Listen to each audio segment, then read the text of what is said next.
Nuevo bloque en La Voz de la Ciudad y la pregunta es, ¿cómo ahorrar en Argentina? En algún momento el ahorro era, bueno, gano tanto, gasto tanto, lo que queda es ahorro. Pero claro, en un país con esta inflación, eso que queda se desvaloriza todo el tiempo. Entonces la pregunta es, ¿cómo ahorro? Que en definitiva es querer conservar el valor de eso que tengo, distinto de invertir, Claro. que es tener debajo una pretensión de que encima me genere ganancias, que sería fantástico, ¿por qué no, no? Pero vos lo dijiste todo en el título de recién, ¿cómo ahorrar Ahorro, en Argentina? te hago montoncito, Porque mirá. no es ir a buscar un libro de miles de autores que seguramente te enseñan En este país, no me digas cómo ahorrar y en otro lado. demás, pero en la Argentina, con las reglas de juego que cambian todo el tiempo, está con nosotros Gastón Lentini, que es asesor financiero y está en los estudios de Unife, así que gracias Gastón por estar con nosotros, bienvenido. Por favor, un placer. Como siempre, poder ayudar es parte de lo que hago, me gusta y les agradezco la invitación. Bueno, para analizar recomendaciones, recién fuera de aire nos estabas contando que hoy puntualmente tuviste un día complicadísimo. Como imaginamos es toda esta semana, así tu vida, complicada, con respecto a que te debes transformar en una especie de gurú para saber qué puede hacer la otra persona que intenta resguardar sus ahorros de alguna manera, pero ¿cuáles son las herramientas con las que contamos hoy por hoy? A ver, nuestro país nos obliga, por más que odiemos los números, a prestarle un poquito de atención. Porque la particularidad es que nunca sabemos qué es lo que va a pasar.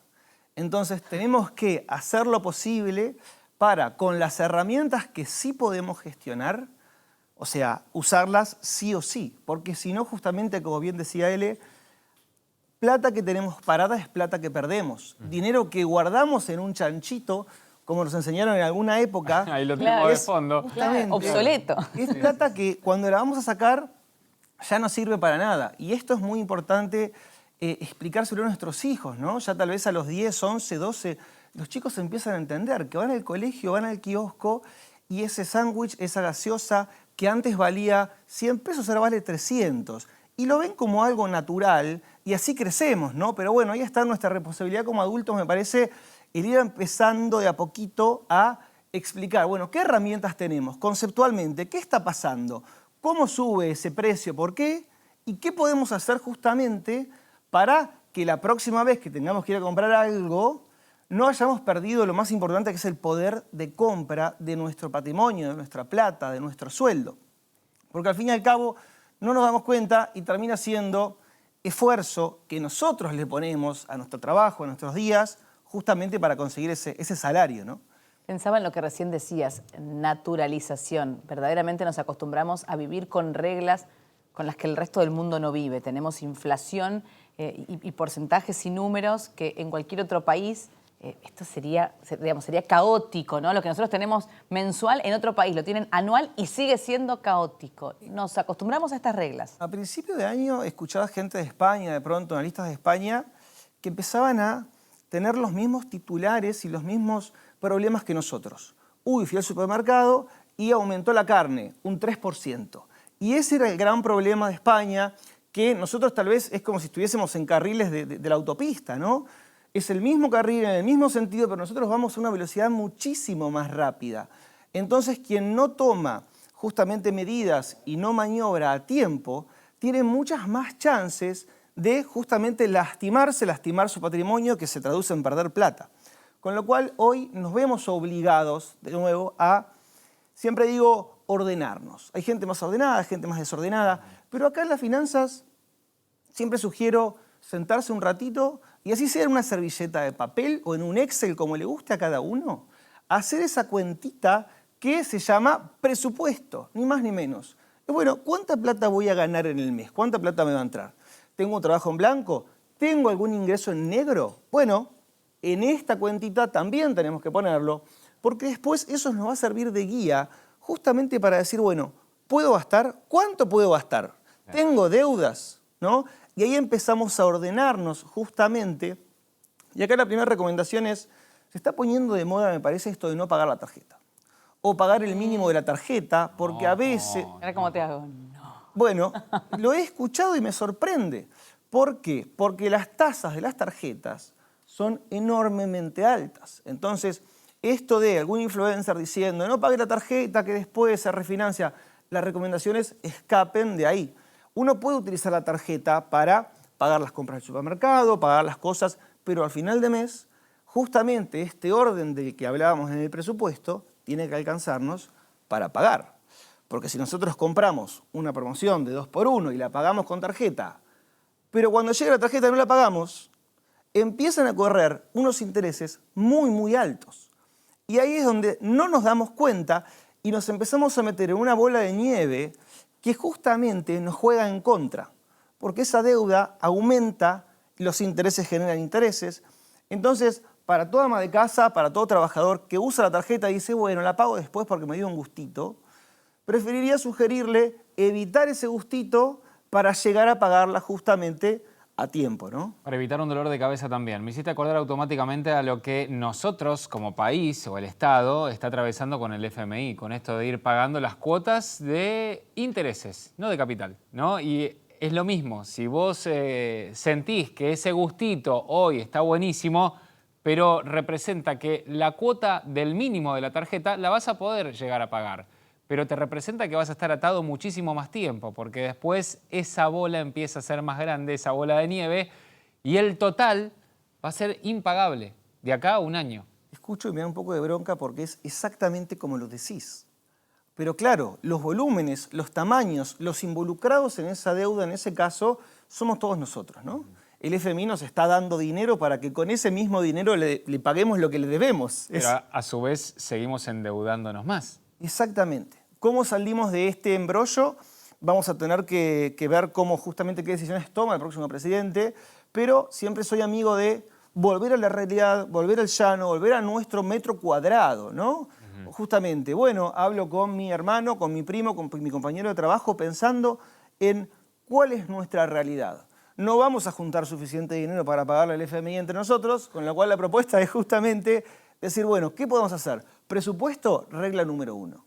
Tener justamente en blanco y en negro qué es lo que voy a gastar, qué es lo que voy a recibir en el mes, regla número 1. Sí, uno creería, quiero creer, que cualquier adulto debe tener ese presupuesto, ¿no? Digamos, en donde, sí, ya veo tu cara de no es así. En donde vos decís, bueno, ingresa esto, sale esto, incluso para tener cierto control sobre aquellos gastos que tenés, ¿no? Y ver, mira, estoy gastando tanto en tarjeta por mes, un control. Te habla una persona muy controladora. Tenés la lista. Y después está el otro tema. Si tenés ese puchito que siempre, bueno, ¿no? Uno dice, es el famoso ahorro. Tengo un poquito más de ingreso de lo que gasto. Enhorabuena, si eso pasa en Argentina, ¿no? Y podés llegar a fin de mes y tenés un puchito. El famoso chanchito, esto que hablábamos, el ahorro. Hoy eso no sirve. No sirve, te quedaron 100 pesos, no los guardes porque mañana te valen 90. ¿Qué hago con ese puchito? Yo te escuchaba hablar de los chicos en el colegio y lo primero que se me ocurrió es pensar que deberíamos tener una materia que se llame finanzas. Todo bien con las fracciones, pero necesitamos además saber cómo, ¿no? Desde muy pequeños, cómo manejarnos. No tenemos ni idea de inversiones bursátiles, dólar MEP, ¿no? Vas por la calle, parás a alguien, preguntás. La mayoría no sabe.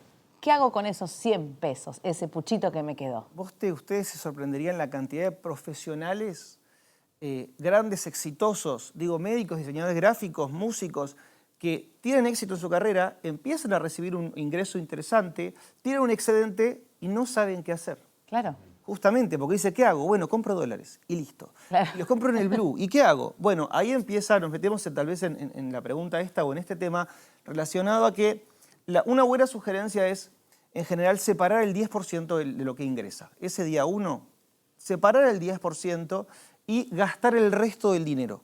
Porque si tratamos de ahorrar lo que queda al final de mes, no vamos a ahorrar nada. No sucede. Okay. Habrá casos en que sí, pero en general, y esto no va de mucho o de poco porque les pasa al gerente general de la compañía, que sus gastos también son muy elevados, como al obrero tal vez o al operario que tiene gastos más acotados. Ese 10% se sugiere justamente separarlo como ahorro y ahí sí tenemos que pensar en, bueno, ¿qué es lo que hacemos? La historia de Argentina nos manda a comprar dólares.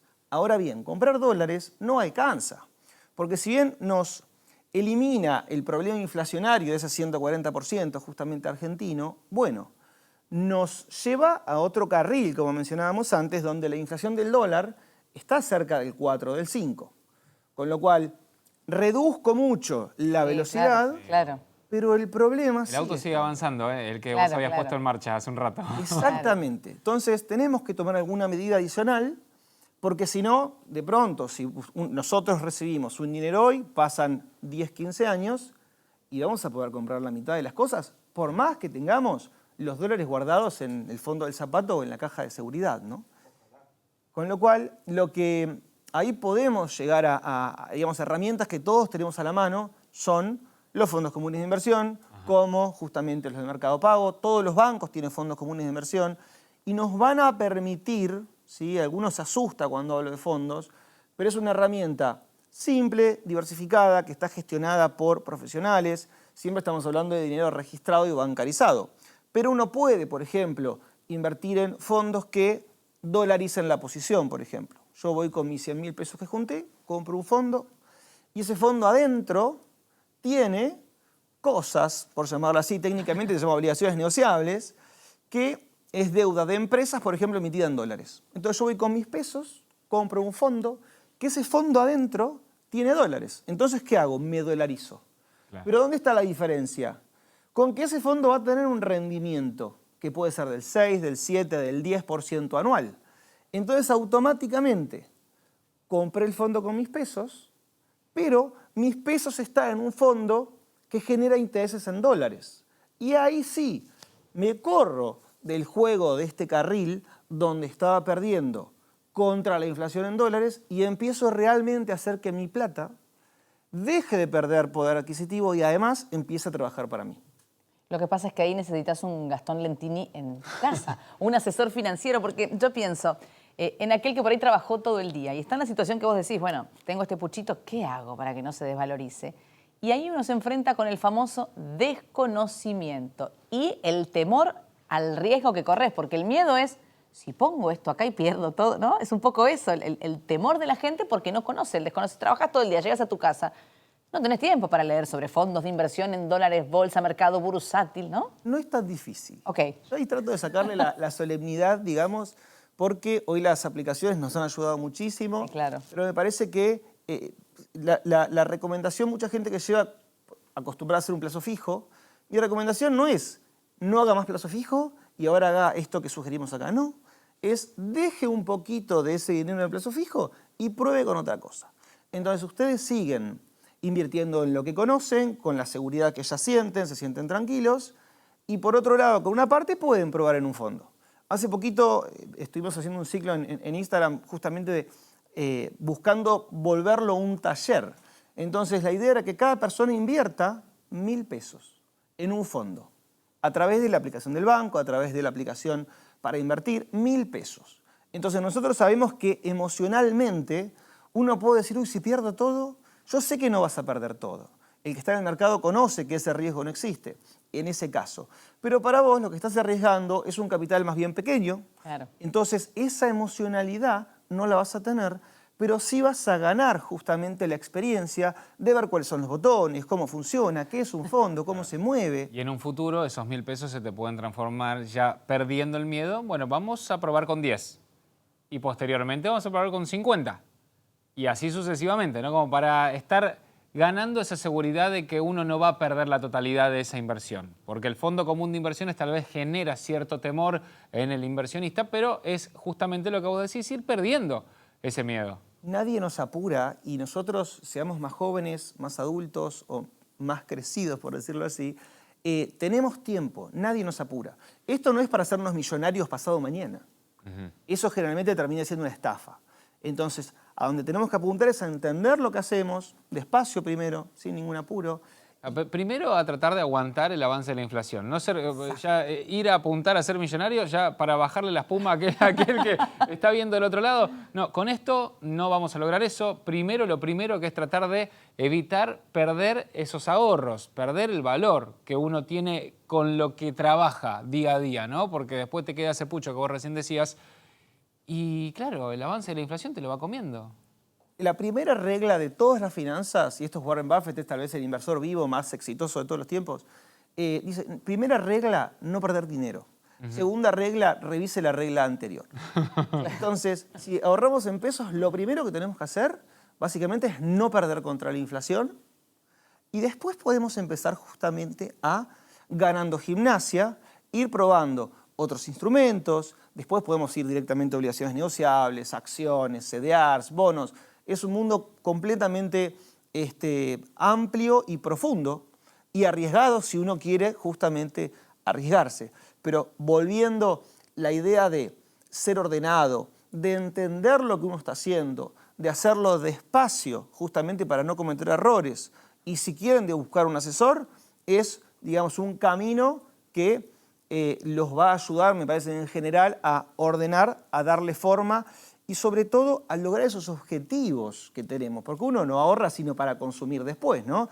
Sea que me quiero ir de vacaciones, o sea que me quiero jubilar, o sea que me quiero dejar dinero a mis hijos, pero el dinero por el dinero mismo, me gusta pensar que no es un buen plan, sino que el dinero tiene que ser un medio para justamente acceder a lo que uno quiere, ¿no? Entonces, el camino, Gastón, de alguna forma es, vos recién decías, arranquemos con el presupuesto, separamos ese 10%. ¿Qué sigue? ¿Qué hace el que está en la casa? ¿Contacta a un asesor financiero? Porque yo me imagino que enseguida piensan, ok, tengo que invertir en el asesor también. No es como una inversión, hay que verlo como una inversión. Hay muchísimos asesores, Sí. o todos tenemos banco, una Sí. cuenta bancaria. Sí. Lo más simple es, o pueden ingresar cada uno a la cuenta, a la página web del banco. Home banking. Al home banking y va a buscar que hay un montón de fondos, hay una instrucción. Inversiones, hay siempre una Exacto. etiqueta y chusmear. Ahí adentro va a tener un montón de fondos. Plan B, teléfono, ejecutivo de cuentas. Señor ejecutivo de cuentas, explíqueme, ¿cuál es el fondo más conservador, más tranquilo, menos arriesgado que tiene? Tal. Y ahí tiene justamente la asesoría del ejecutivo de cuentas que está también para eso, ¿no? Quiere contactar a un asesor, hay muchos agentes casas de bolsa que dan el servicio de asesoría sin ningún problema. Acá en el exterior después esto va, digamos, desde montos muy pequeños hasta montos exorbitantes, Claro. justamente, pero hay para todos. Primer paso, tranquilamente pueden llamar al banco, preguntarle al ejecutivo de cuenta que lo atienda y ahí va a poder justamente, con un capital muy chiquito, dar los primeros pasos con pocos botones y volverse un inversor más de este ecosistema. Bien, está bueno esto que vos estás trayendo a la mesa de posibilidades porque la gente automáticamente piensa, o me animo a decir que la gran mayoría piensa que la única forma es dolarizarse. Y ahí es donde entramos en un circuito peligroso con la opinión pública, donde dice, no, vos te dolarizás, después pasás a ser que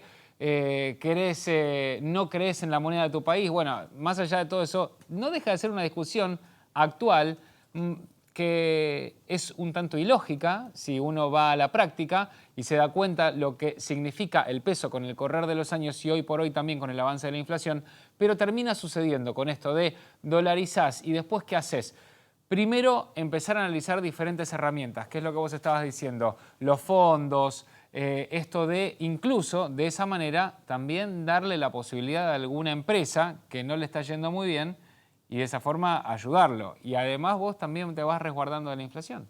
Hay, conceptualmente, sean pesos o sean dólares, los instrumentos del mercado trabajan exactamente igual. Me refiero a no caer solamente en el dólar paralelo, porque es ahí donde la gente genera una gran discusión con el arbolito, con los diferentes croatas de la vida con los que te vas a cruzar. Que hay muchos, pero siempre tenés a alguien que conoce, uno que trabaja en una cueva y demás.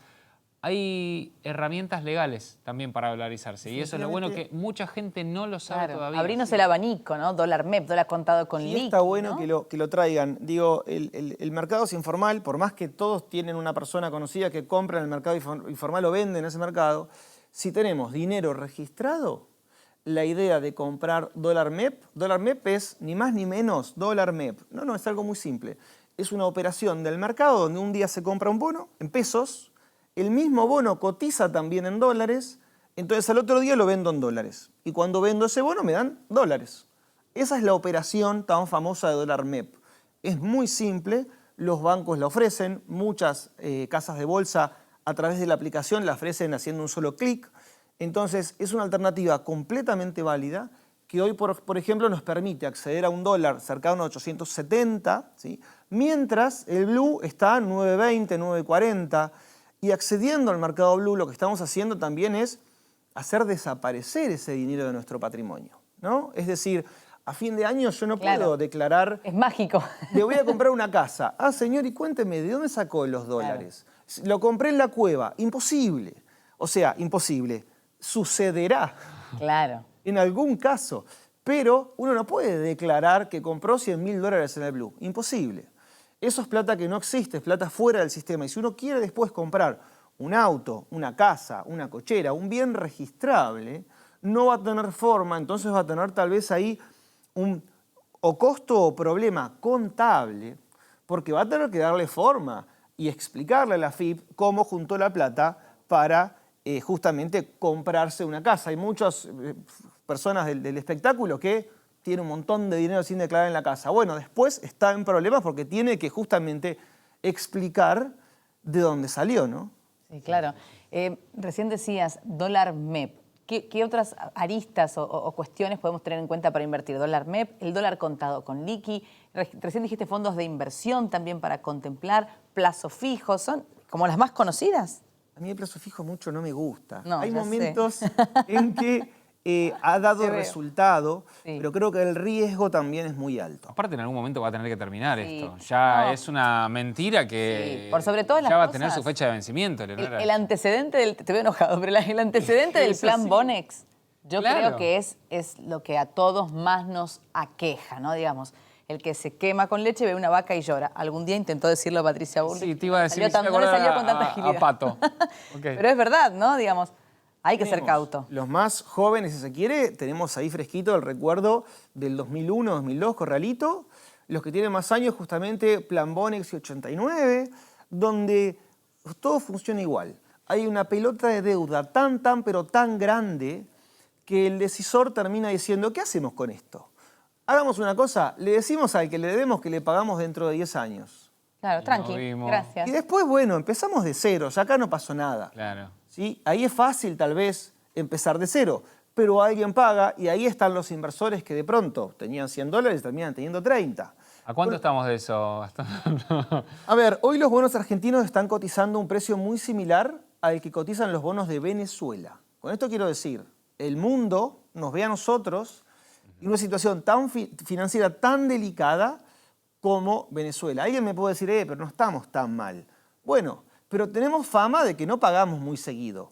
Y eso hace que si tenemos que ir a pedirle dinero a alguien, Claro. ese alguien no nos mira con ojos demasiados confianzudos, ¿no? Porque mira el track record. Entonces, me parece que quiero ser positivo y creo que todavía tenemos tiempo.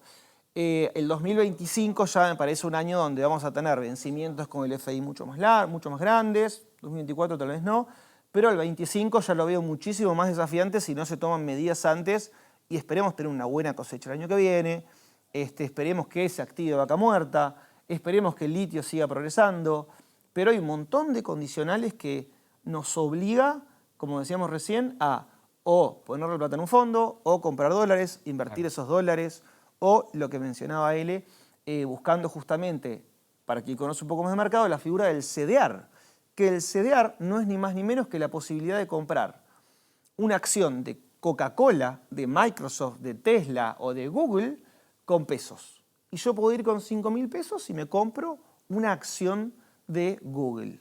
Así de simple, soy dueño de una partecita de Google. Y lo que tiene de bueno eso es que, está bien, uno puede tener muchas partecitas a lo largo del tiempo, ¿no? Pero por algo se empieza. Recomiendo justamente con los más chiquitos, a ver, ¿qué conocen los nenes, por ejemplo? Los dibujitos, Disney. Bueno, hay YouTube. acciones de Disney, por ejemplo. YouTube, el dueño de YouTube es Google. Claro. Entonces uno empieza a decir, si yo miro YouTube, me pasan publicidades, entonces mis acciones valen más. ¿Sí? Y ahí de a poco los chiquititos empiezan a atar estos cabos y bueno, con un poco de suerte, cuando llegan a la adolescencia ya entienden y tienen esa agilidad para surfear las olas que este país nos hace disfrutar cada tanto. Muy altas a veces, para mi gusto. Estamos con la tabla todo el tiempo para seguir surfeando. Vos sabés que ya para cerrar, hoy estuve leyendo algunas de las proyecciones de diferentes consultoras privadas. Mencionaste el 2025, 2024, súper complejo. Dicen algunas consultoras y se unifican criterios con que vamos a andar rondando, si más allá se toman medidas, en un 120%. para cerrar la inflación del año que viene. Y recién en el 2025 podríamos estar hablando de un 60 a 70%. Pero, ¿quién lo sabe? Me obligás a traer una idea que es medio negativa, pero la voy a compartir porque me parece importante verla.